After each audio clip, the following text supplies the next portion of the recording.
BP department second semester subject name basics of business and business environment. இது இந்த சப்ஜெக்டோட first யூனிட்டோட syllabus. இதுலேருந்து ஒவ்வொரு டாப்பிக்காக தான் வந்து நம்ம வந்து லெசன் வந்து பார்க்க போகிறோம். ஃபஸ்ட்டு வந்து மீனிங் ஒரு செப்பரேட் வீடியோவா, scope, characteristics, factors affecting micro and macro environment, significance for economic policies and decisions in organisation, ethical issues in business and last one வந்து என்வரன்மெண்டல் ஸ்கேன். இது வந்து ஃபஸ்ட் யூனிட்டில் பிஸ்னஸ் அண்ட் இட்ஸ் என்வரன்மெண்ட்டில் ஒவ்வொரு unit first யூனிட்டில் இருக்கிற ஒவ்வொரு டாப்பிக்கையும் ஒரு separate வீடியோவை வந்து போட போகிறோம். இந்த வீடியோவில் ஃபஸ்ட் யூனிட்டோட 6th டாபிக் என்னென்னா ethical issues in business. Ethical issues in பிஸ்னஸ்னால் என்னென்னா, எத்திக்கல்னால் நெறிமுறை அப்படின்னு சொல்லி தமிழில் சொல்லுவாங்க. இல்லைனா வந்து ஒரு அறம்னு வச்சுக்கலாம். ஓகேவா? ஒரு வணிகத்தில் பிஸ்னஸில் அறத்திற்கு எதிரான சிக்கல்கள் இல்லை பிரச்சனைகள் வந்து என்ன உருவாகுது, இல்லை நெறி பிறழ்ந்து நெறிமுறைக்கு எதிரான ஒரு சிக்கல்கள் என்னென்னலாம் ஒரு வணிகத்தில் வந்து எழுது அப்படிங்கிறத வந்து சொல்கிறாங்க இந்த பாயிண்டில். எத்திக்கல் இஷ்யூஸ் இன் பிஸ்னஸில் வந்து ஃபஸ்ட் வந்து environmental and social responsibility issues வருது. அப்புறம் வந்து ஃபினான்ஷியல் அண்ட் எக்கனாமிக் இஷ்யூஸ், அப்புறம் வந்து marketing and consumer issues, organisational and leadership issues, அப்புறம் வந்து பார்த்திங்கன்னா லாஸ்ட்டாக வந்து டெக்னாலஜி அண்டு டிஜிட்டல் இஷ்யூஸ். 1 2 3 4 5 வகையான இஷ்யூஸ் வந்து பார்க்க போகிறோம். ஆனால் இது எல்லாமே வந்து எதுக்கு ஆப்போசிட்டாக இருக்குன்னா, எதுக்கு எதிரானதாக இருக்குதுன்னா எத்திக்ஸ் அறநெறிக்கு இல்லை நெறிமுறைக்கு எதிரானதாக இருக்குது. ஒரு வணிகத்தில் நிகழக்கூடிய அறத்துக்கு எதிரான என்னென்ன சிக்கல்கள் இல்லை பிரச்சனைகள் வந்து உருவாகுது சொல்கிற டாபிக் தான் இது. இதில் வந்து உள்ள என்னென்னு பார்க்கலாம். Ethical issues arise when business decisions or actions conflict with moral principles, values or social expectations. ethical issues arise, ஒரு அறம் சார்ந்த பிரச்சனைகள் வந்து அரைஸ்னா தமிழ்னா எழும்னு சொல்லி சொல்கிறாங்க. எப்போ எழும்னா when business decisions or actions, வணிகம் சார்ந்த டெசிஷன்ஸ் முடிவுகள் இல்லைனா ஆக்ஷன்ஸ் நடவடிக்கைகள் வந்து இல்லை செயல்கள் வந்து கான்ஃப்ளிக்ட் வித் moral principle. கான்ஃப்ளிக்ட்னா முரணிடும் பொழுது, கான்ஃப்ளிக்ட்னா ஒரு சண்டை இல்லை பிரச்சனை இல்லை வந்து அதுக்கு வந்து கான்ஃப்ளிக்ட் ஒரு முரணிடும், அதுதான் சரியான தமிழ் வார்த்தை. Conflict with moral principles. Moral பிரின்சிபல்ஸ்னால் ஒரு சில ஆர்கனைசேஷனுக்கு வந்து அந்த ஒழுக்க இல்லை தார்மீக கோட்பாடுகள், பிரின்சிபல்ஸ்னால் கோட்பாடுகள், மோரல் பிரின்சிபல்ஸ்னால் தார்மீக கோட்பாடுகள் சில இது இருக்கும். அதுக்கு வந்து அவங்களோட முடிவுகளும் இல்லை செயல்களும் வந்து கான்ஃப்ளிக்ட் முரணிடும் பொழுது இந்த எத்திக்கல் இஷ்யூஸ்லாம் வந்து அரைஸ் ஆகும் அப்படின்னு சொல்லி சொல்கிறாங்க. மோரல் பிரின்சிபல்ஸ்க்கு எதிரானது மட்டும் இல்லை, வேல்யூஸ் அவங்களோட மதிப்புகள், சோசியல் எக்ஸ்பெக்டேஷன் சமூக எதிர்பார்ப்புகளுக்கு எதிராகவும், அவங்களோட மதிப்புகளுக்கு எதிராகவும், தார்மீக கோட்பாடுகளுக்கு எதிராகவும் அவங்களோட வணிக முடிவுகளும் செயல்களும் வந்து இருக்குமே. ஆனால் அப்போ வந்து முரணிடும் பொழுது எத்திக்கல் இஷ்யூஸ் அரைஸ் இயலும் அப்படின்னு சொல்கிறாங்க. Here are some common ethical issues in business. வணிகத்தில் நிகழக்கூடிய பொதுவான அறம் சார்ந்த பிரச்சனைகள் சிக்கல்கள் வந்து கீழே கொடுக்கப்பட்டுள்ளன அப்படின்னு சொல்லி சொல்கிறாங்க. அதில் வந்து ஃபஸ்ட்டு வந்து என்வரான்மெண்டல் அண்ட் சோசியல் ரெஸ்பான்சிபிலிட்டி. என்வரான்மெண்டல்னால் சுற்றுச்சூழல் சார்ந்த அல்லது சோசியல் ரெஸ்பான்சிபிலிட்டி சமூக பொறுப்பில் சமூக கடமை சார்ந்த அறம் சார்ந்த என்ன பிரச்சனைகள் வந்து ஒரு பிஸ்னஸில் வந்து ரைஸ் ஆகுதுன்னா, ஃபஸ்ட்டு வந்து என்வரான்மெண்டல் சொன்னோம். அதனால் வந்து பொல்யூஷன் அண்ட் என்வரான்மெண்டல் டிகிரேடேஷன். பொல்யூஷன்னா தெரியும் நமக்கு, மாசுபாடுன்னு அர்த்தம். என்வரான்மெண்டல் டிகிரேடேஷன்னா சுற்றுச்சூழல், டிகிரேடேஷன் சீரழிவு அர்த்தம். மாசுபாடு மற்றும் சுற்றுச்சூழல் சீரழிவு இந்த பாயிண்ட் தான் சொல்லுது. உள்ள வந்து ஹார்ம் டு த என்வரான்மெண்ட். ஹார்ம்னா தீங்குன்னு அர்த்தம் தமிழில். ஹார்ம் டு த என்வரான்மெண்ட் சுற்றுச்சூழலுக்கு தீங்கு விளைவிக்கக்கூடிய, சுற்றுச்சூழலுக்கு மட்டும் இல்லாமல் எக்கோசிஸ்டம். எக்கோசிஸ்டம்னா என்னென்னா இயற்கைக்கு தகுந்தவாறு அந்த ஆர்கனைசேஷனோட எல்லா நடவடிக்கைகளும் வந்து இருக்கணும். அதுக்கு வந்து எதிராக இருந்ததுன்னா, தீங்காக இருந்ததுன்னா அதை வந்து பொல்யூஷனை உண்டாகும், இல்லைனா வந்து என்வரான்மெண்டல் டிகிரேடேஷன் சுற்றுச்சூழல் சீரழிவு உண்டாகும். அப்புறம் வந்து ஹியூமன் ஹெல்த் மனித நலம். என்ன சொல்கிறாங்கன்னா, ஹார்ம் டு த என்வரான்மெண்ட் சுற்றுச்சூழலுக்கு தீங்காகவும், எக்கோசிஸ்டம் இந்த இயற்கைக்கு தக்கவாறு செயல்படாமல் அதுக்கு வந்து தீங்கு விளைவிக்கிற மாதிரியும், மனித நலத்துக்கு வந்து தீங்கு விளைவிக்கக்கூடியதாகவும் இருக்கக்கூடிய செயல்கள் எல்லாமே வந்து பொல்யூஷன் அண்டு என்வரான்மெண்டல் டிகிரேடேஷன் அப்படின்னு சொல்கிறாங்க. ஓகேவா? செகண்ட் வந்து sweat shop labour and exploitation. Sweat ஷாப்னா இந்த ஸ்வெட் ஷாப்புங்கிறது வந்து ரெண்டாக பிரிக்கலாம். ஸ்வெட்டு ஷாப். ஸ்வெட்டுனால என்ன தெரியும், வேர்வை அப்படின்னு சொல்லிட்டு. ஷாப்னா வந்து கடை, வியர்வை கடை.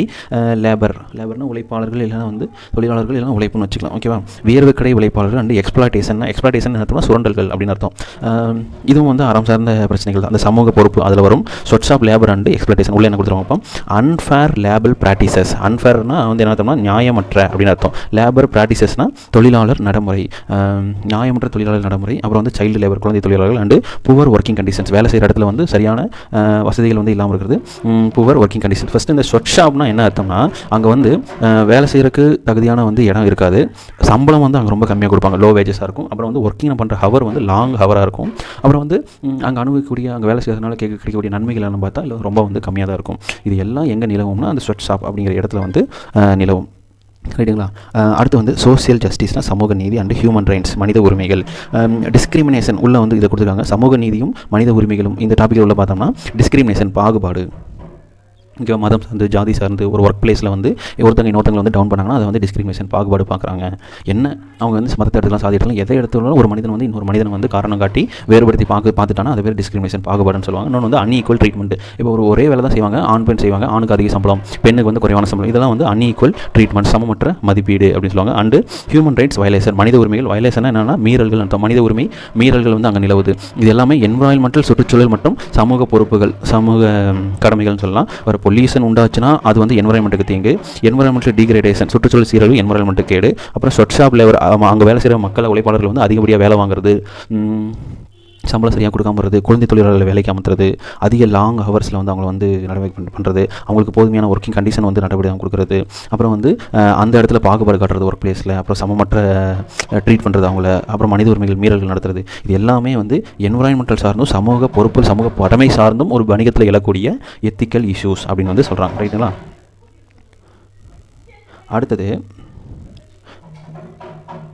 ஃபினான்ஷியல் அண்டு எக்கனாமிக் இஷ்யூஸ், நிதி சார்ந்த இல்லைனா வந்து பொருளாதாரம் சார்ந்த என்ன எத்திக்கல் இஷ்யூஸ் வந்து அரைஸ் ஆகுதுன்னு பார்க்கலாம். First accounting and financial reporting.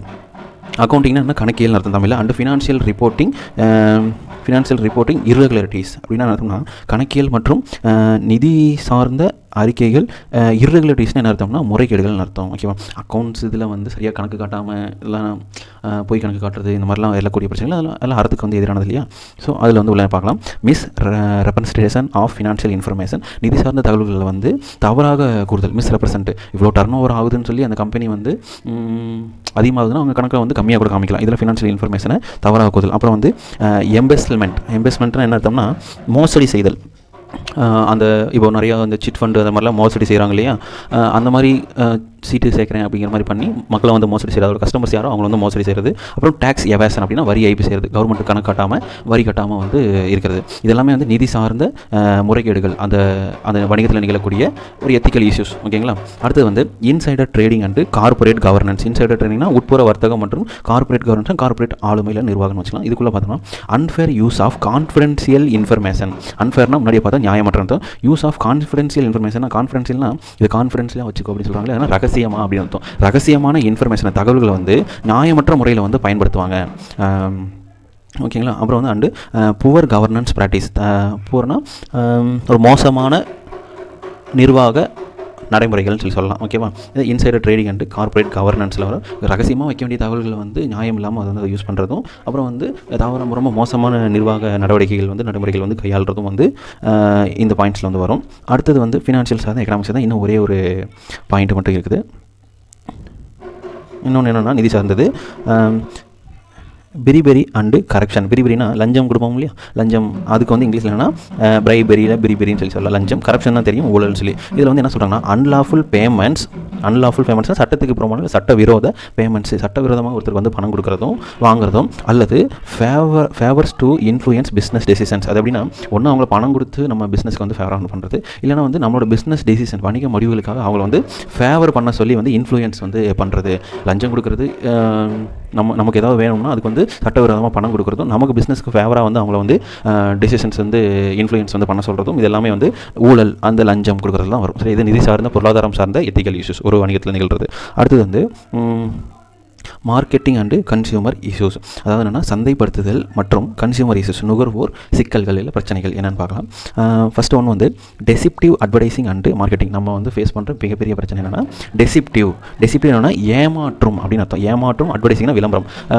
மார்க்கெட்டிங்கில் வந்து இது வரும், கன்சியூமர் இஷ்யூஸ்லையும் வரும். ஓகேவா? மார்க்கெட்டிங் பண்ணுற வந்து விளம்பரம் வந்து ஏமாற்றக்கூடிய ஒரு விளம்பரத்தை வந்து கொடுக்கணும். உதாரணத்துக்கு வந்து ஃபேர் அண்ட் லவ்லி போட்டால் ஒரு வாரத்தில் வந்து வெள்ளையாயிருவாங்க அப்படின்னா பல வருஷமாக யூஸ் பண்ணுறவங்க சொல்கிறாங்க கலரே ஆகலன்னு சொல்லி. அதெல்லாம் வந்து ஒரு ஏமாற்றக்கூடிய ஒரு விளம்பரம் தான் அந்த பொருள் ப்ராடக்ட் மேலே. அப்புறம் வந்து அதை வச்சு மார்க்கெட்டிங் பண்ணுவாங்க. ஸோ இதில் வந்து என்ன சொல்கிறாங்கன்னா misleading or false claims about products R service. ஒரு கம்பெனி வழங்கக்கூடிய எங்கள் ப்ராடக்ட் வந்து இது உங்களுக்கு இந்த பெனிஃபிட் வந்து கொடுத்துரும் அப்படின்னு சொல்லி மார்க்கெட்டிங் பண்ணுறாங்க. ஆனால் அது வாங்கி யூஸ் பண்ணி பார்த்துட்டா அது வந்து அவங்க சொல்கிற கொடுக்குற வாக்குறுதியை ஃபுல்ஃபில் பண்ணுமா தெரியாது. அதுக்கு பேர் தான் என்னன்னா மிஸ்லீடிங், தவறான வழிகாட்டுதல் அந்த விளம்பரத்தின் மூலிமா. இல்லாட்டினா வந்து ஃபால்ஸ் கிளைம்ஸ், தவறான கூற்றுகள் வந்து கொடுக்குறாங்க. அவங்க எப்படியோ ப்ராடக்ட் சேல் பண்ணால் சரின்னு சொல்லிட்டு பொய்யான வாக்குறுதிகள் கொடுத்துட்டு, அப்புறம் வந்து இதெல்லாம் வந்து யாருக்கான பிரச்சனைனா மார்க்கெட்டிங்கான பிரச்சனை, முக்கியமாக வந்து கன்சியூமரோட பிரச்சனையாக இருக்குது, எத்திக்கல் இஷ்யூஸாக இருக்குது. ஓகேங்களா?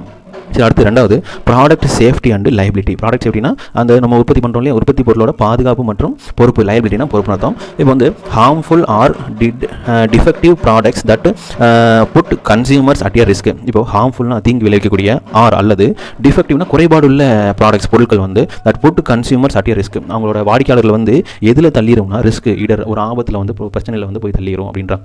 என்ன பொருட்கள்னா தீங்கு விளைவிக்கக்கூடிய மற்றும் குறைபாடுள்ள பொருட்கள் அப்படின்னு சொல்லி. இப்போ ஒரு காரோ இல்லை வந்து ஒரு பைக் அப்படின்னா நல்ல எல்லாமே அரேஞ்ச்மெண்ட்லாம் சூப்பராக பண்ணி நல்லா ஓடக்கூடிய நிலைமையில தான் ஓகே. அதில் ஏதாவது டிஃபெக்டிவ் குறைபாடு இருந்துச்சுன்னா அதை வாங்கி யூஸ் பண்ணுற அந்த காரை ஓட்டிகிட்டு போகிறவருக்கு ஒரு ரிஸ்க் இருக்குது, குறைபாடுள்ள பொருளில் ஒரு ரிஸ்க் இருக்குது அப்படின்னு சொல்லி. அப்புறம் ஃபோனில் கூட எப்போ வேணால் வெடிக்கணும் போல் வெடிச்சிடும் இல்லையா, அதெல்லாம் டிஃபெக்டிவ் ஒரு குறைபாடுள்ள பொருள் வந்து கன்சியூமர்ஸ்க்கு வந்து ஒரு ரிஸ்க்கை வந்து ஏற்படுத்துதுன்னு சொல்கிறாங்க. இதெல்லாம் கன்சியூமரோட இஷ்யூஸில் வரும். அடுத்து வந்து data privacy and protection. Data privacy and ப்ரொடெக்ஷன்னா உள்ள என்ன கொடுத்துருக்காங்கன்னா unauthorised use or disclosure of personal data. இப்போது ஒரு ப்ராடக்ட்டை வாங்கி ப்ராடக்ட்டு சூப்பர் மார்க்கெட்டில் ஒரு ப்ராடக்ட் மேலே வந்து போட்டிருக்காங்க இது 20 ரூபீஸ் கேஷ்பேக்கு அப்படின்னு சொல்லி. கேஷ்பேக் வேணும்னா இந்த லிங்க் ஓப்பன் பண்ணி இல்லை இந்த QR கோடை ஸ்கேன் பண்ணி உங்கள் டேட்டா வந்து உள்ளிடுங்க அப்படின்னு சொல்லி சொல்கிறாங்க. அப்போ நம்ம டேட்டாலாம் அவங்களுக்கு போயிருந்தா அதை வச்சு என்ன அன்ஆத்தரைஸ்டு அங்கீகரிக்கப்படாத பயன்பாடு பண்ணுவாங்க. Or disclosure of personal data. நம்மளோட டேட்டா வாங்கி இன்னும் வந்து நிறையா ஐடி கம்பெனிஸ்க்கு அந்த மாதிரி வந்து எங்கே இருந்தாலும் கால் வரும். அந்த மாதிரி வந்து தவறான நம்மளோட பர்சனல் டேட்டா வந்து தவறான பயன்படுத்தலுக்கு வந்து வெளிப்படுத்திடுவாங்க. அன்ஆத்தரைஸ்டு யூஸ் அங்கீகரிக்கப்படாத பயன்பாட்டை வந்து பண்ணுவோம். இப்போ டேட்டா ப்ரைவசி நம்மளோட டேட்டா தான், அது வந்து நம்மளோட தனி உரிமை ப்ரைவசி தான் அங்கே போயிடுது. அப்புறம் ப்ரொடெக்ஷன் பாதுகாப்பும் போயிடுது. இது யாரோட இஷ்யூனா அந்த கன்சியூமரோட இஷ்யூஸாக வந்து இருக்குது. ஓகேங்களா. இப்போ வந்து பார்த்தோம்னா டிசெப்டிவ் விளம்பரம், அந்த விளம்பரம் வந்து யாருக்கு இதாக இருக்குதுன்னா கன்சியூமர்ஸ்க்கும். அப்புறம் வந்து மார்க்கெட்டிங் வந்து பண்ணுறவங்க வந்து யாருக்கு அது பிரச்சனை இருக்குன்னா கன்சியூமர் தான். அப்புறம் வந்து ப்ராடக்ட் சேஃப்டி இல்லாமல் இருக்கிறதும் வந்து பிரச்சனை கன்சியூமரோட இஷ்யூ தான். அப்புறம் வந்து டேட்டா ப்ரைவசி, அந்த நம்மளோட டேட்டா வந்து கலெக்ட் பண்ணிவிட்டு அவங்க தவறான பயன்பாட்டுக்கு வந்து பயன்படுத்துவாங்க. அதெல்லாம் வந்து கன்சியூமர்ஸோட இஷ்யூஸாக இருக்குது. ஓகேங்களா. அடுத்தது வந்து ஆர்கனைசேஷனல் அண்டு லீடர்ஷிப் இஷ்யூஸ். ஆர்கனைசேஷன்னா ஒரு நிறுவனத்தினுடைய அண்டு மற்றும் லீடர்ஷிப் இஷ்யூஸ். அந்த தலைமைத்துவத்தில் லீடர்ஷிப்னா அந்த நிர்வாகத்தை வந்து நடத்துவாங்க இல்லையா, அவங்களுக்குள்ள இல்லை அவங்க லெவலில் வந்து எழக்கூடிய நெறிமுறை சார்ந்த சிக்கல்கள், அறம் சார்ந்த சிக்கல்கள் என்னென்னு பார்க்கலாம்னா work place harassment and bullying அப்படின்றாங்க. இது வந்து ஆர்கனைசேஷனல் இஷ்யூஸில் வரும். ஒர்க் பிளேஸ்னால் அந்த வேலை செய்கிற இடத்துல ஹராஸ்மெண்ட் துன்புறுத்தல்கள் வந்து அங்கே நிகழ்ந்து அண்டு புல்லிங் கொடுமை செய்தல் வந்து அங்கே வந்து நிகழ்து. புல்லி பண்ணுறதுன்னு சொல்லுவாங்க. ஓகேவா. இப்போ வந்து உள்ள பார்க்கலாம். Unacceptable behaviour towards employees including harassment and bullying. இப்போ பார்த்தோம்னா அன்அக்செப்டபிள் பிஹேவியர் ஏற்றுக்கொள்ள முடியாத பிஹேவியராக நடத்தை, ஏற்றுக்கொள்ள முடியாத நடத்தை வந்து டுவர்ட்ஸ் யார் மேலே நடக்குதுன்னா அது எம்ப்ளாயிஸ் மேலே, ஒர்க் பண்ணுற எம்ப்ளாயிஸ் மேலே. ஓகேங்களா. அன்அக்செப்டபிள் பிஹேவியர் மட்டும் இல்லை, அவங்க மேலே ஹராஸ்மெண்ட் துன்புறுத்தல் நிகழ்து, அந்த கொடுமை வந்து நிகழ்து. இதெல்லாம் வந்து அந்த ஆர்கனைசேஷனோட இஷ்யூஸ். அப்புறம் வந்து lack of transparency and accountability. Lack ஆஃப்னா வந்து டிரான்ஸ்பரன்சினா வெளிப்படைத்தன்மைன்னு அர்த்தம். வெளிப்படைத்தன்மை, லேக்னா வந்து இல்லாமைன்னு அர்த்தம். வெளிப்படைத்தன்மை இல்லாமல் அண்டு அக்கௌண்டபிலிட்டி பொறுப்புகள் வந்து இல்லாமைன்னு சொல்கிறாங்க. உள்ள வந்து பார்க்கலாம் புவர் கம்யூனிகேஷன், மோசமான தகவல் தொடர்பு இருக்குது. அண்டு சீக்ரசி, அதை வந்து டிரான்ஸ்பரன்சி, லேக் ஆஃப் டிரான்ஸ்பரன்சி வெளிப்படுத்தமே இல்லை, சீக்கிரசி ரகசியமாக வந்து பண்ணிட்டு இருக்காங்க. அண்டு அன்அக்கௌண்டபிள் டெசிஷன் மேக்கிங்னா முடிவு எடுத்தல் தான், தீர்மானம் எடுத்தல் தான். அன்அக்கௌண்டபிள்னா பொறுப்பு இல்லாமல் நமக்கு ஒரு தேவைன்னா ஒரு லாபம் நோக்கம்னா அன்அக்கௌண்டபிள் பொறுப்பு இல்லாமல் அவங்க வந்து முடிவு எடுப்பாங்க, அது யாருக்கு பாதிப்பாக இருந்தாலும் அப்படின்றாங்க. ஓகேவா. வெளிப்படைத்தன்மை இல்லாமல் இருக்கிறதும் பொறுப்பு இல்லாமல் இருக்கிறதும் வந்து மோசமான தகவல் தொடர்பை உருவாக்கிடும், ரகசியம் வந்து அங்கே வந்து காக்கப்படும் வெளிப்படைத்தன்மை இல்லாமல். அண்டு டெசிஷன் மேக்கிங்கில் வந்து பொறுப்பு இல்லாமல் செயல்படுவாங்கன்னு சொல்லி சொல்கிறாங்க. இதெல்லாம் வந்து அந்த லீடர்ஷிப் இஷ்யூஸில் வந்து வருது. அடுத்து வந்து அன்ஃபேர் லேபல் ப்ராக்டிசஸ். அன்ஃபேர்னா நியாயமற்ற முன்னாடி பார்த்தோம். லேபர் ப்ராக்டிசஸ்னா தொழிலாளர் நடைமுறை. And union busting. யூனியன்னா தொழிலாளர் தான், தொழிற்சங்கம் அர்த்தம். யூனியனா பஸ்டிங்னா முறிவுன்னு அர்த்தம், தொழிற்சங்கம் முறிவு. இதுவும் வந்து அந்த லீடர்ஷிப் இஷ்யூஸில் தான் வரும். அன்ஃபேர் லேபர் ப்ராக்டிசஸ்னால் அதான் டியூரேஷன், லாங் ஹவர்ஸ் ஒர்க் பண்ண வைக்கிறது, கம்மியான சம்பளம் கொடுக்க வைக்கிறது, அதெல்லாம் வந்து. யூனியன் பஸ்டிங்னா அவங்கள வந்து ஒரு அமைப்பு ரீதியாக வந்து ஒருங்கிணைக்க விடாமல் அவங்களுக்குள்ள லேபர்ஸ்குள்ள பிரச்சனை வந்துட்டு அவங்கள ஒன்று சேர்ந்தா அந்த மேனேஜ்மெண்ட்டை எதிர்த்து அந்த லீடர்ஷிப்பை எதிர்த்து கேள்வி கேட்க ஆரம்பிச்சிருவாங்க. அதனால் அவங்களுக்குள்ள ஏதோ ஒரு பிரச்சனையை வந்து இருக்க செஞ்சுக்கிட்டே வச்சு அவங்களுக்குள்ள ஒரு ஒற்றுமையை வந்து உருவாக்க விட மாட்டாங்க கடைசி வரைக்கும். இதுக்குள்ளே என்ன சொல்கிறாங்க பார்ப்போம். Interference with employee rights to organise and bargain collectively.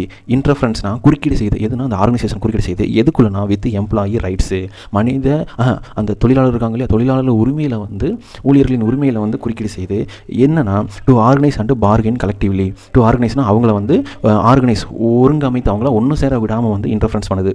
ஓகேவா. எதுனா தொழிலாளர் உரிமை ரீதியாக அவங்க வந்து ஒருங்கமைஞ்சிடக்கூடாது. அண்டு மற்றும் பார்கெயின் கலெக்டிவ்லி, அவங்களாம் கூட்டமாக சேர்ந்துட்டாங்கன்னா, கலெக்டிவ்லினா கூட்டமாக சேர்ந்துட்டாங்கன்னா என்ன பண்ணுவாங்கன்னா பார்கெயின், எங்களுக்கு வந்து இவ்வளோ சம்பளம் வந்து உயர்த்தி கொடுங்க, எங்களுக்கு வந்து போனஸ் வந்து அதிகமாக தாங்க, விடுமுறை வந்து அதிகமாக தாங்க அப்படின்னு சொல்லி அப்படின்னு சொல்லி கேட்க ஆரம்பிச்சிருவாங்க. ஓகேவா? அதெல்லாம் வந்து பிரச்சனை இருக்கிறனால தான் வந்து அவங்க வந்து என்ன பண்ணுவாங்கன்னா குறுக்கீடு செஞ்சுட்டு இருப்பாங்க. அவங்களோட ஒரு ஒருங்கிணைக்க விட மாட்டாங்க. அப்புறம் வந்து பண்ணிட்டாங்கன்னா கூட்டமாக சேர்ந்துட்டாங்கன்னா பார்கெயின் பண்ணுவாங்க. அதாவது பேரம் பேசுவாங்க நம்மகிட்ட, இவ்வளோ சம்பளம் வந்து உயர்த்தி கொடுங்கன்னு சொல்லி. அதனால் வந்து இன்டர்ஃபரன்ஸ் குறுக்கீடு நிலவும். இதெல்லாம் வந்து ஆர்கனைசேஷன் லெவல்லையும் லீடர்ஷிப் தலைமைத்துவ லெவல்லையும் எழுகின்ற எத்திக்கல் இஷ்யூஸ். ஓகேங்களா?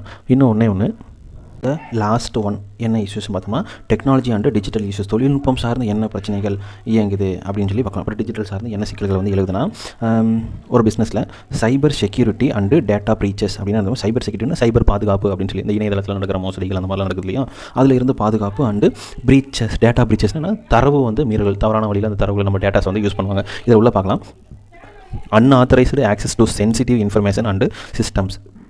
சென்சிட்டிவ்னா முக்கியமான இன்ஃபர்மேஷன் அண்டு சிஸ்டம், முக்கியமான அமைப்பு மற்றும் தகவல்களின் மீது அன்ஆத்தரைஸ்டு ஆக்சஸ், அங்கீகரிக்கப்படாத ஆக்சஸ் அணுகுவாங்க. நம்மளோட பேங்க் டீட்டெயில்ஸ் இல்லை மெயில் ஐடி ஆதார் நம்பர் இதெல்லாம் எவ்வளோ முக்கியம். ஆனால் வந்து அந்த சைபர் செக்யூரிட்டி வந்து இல்லாமல் அந்த டேட்டா ப்ரீச்சஸ், இந்த டேட்டாஸை வந்து தவறான வழியில் வந்து பயன்படுத்துவாங்க. அதான் வந்து cyber security and data breaches. ஓகேவா? Second one intellectual property and copyright infringement. இது வந்து முக்கியமான பிரச்சனை. இன்டெலெக்சுவல் ப்ராப்பர்ட்டினா இன்டெலெக்சுவல்னா அறிவுசார் அப்படின்னு அர்த்தம், ப்ராப்பர்ட்டினா சொத்துன்னு அர்த்தம். காப்பிரைட் இன்ஃப்ரிங்மெண்ட், காப்பிரைட்னா பேட்டன் ரைட்ஸ் இல்லையா, ஒரு ப்ராடக்ட் வந்து ஒருத்தங்க கண்டுபிடிச்சிட்டாங்கன்னா அந்த ப்ராடக்ட் வந்து வேறு யாருமே வந்து மேனுஃபேக்சர் பண்ணக்கூடாது. அந்த காப்புரிமை பெற்றவர் வந்து தான் வந்து முழு உரிமை இருக்குது. காப்பிரைட் அண்டு இன்ஃப்ரிங்மெண்ட்னா என்னென்னா பதிப்புரிமை என்கிட்ட இருக்குது, அதே ப்ராடக்ட் வந்து இன்னொருத்தர் உற்பத்தி பண்ணி அவர் பேரில் பண்ணாங்கன்னா அது இன்ஃப்ரிங்மெண்ட், மீறல் அப்படின்னு அர்த்தம். ஓகேவா?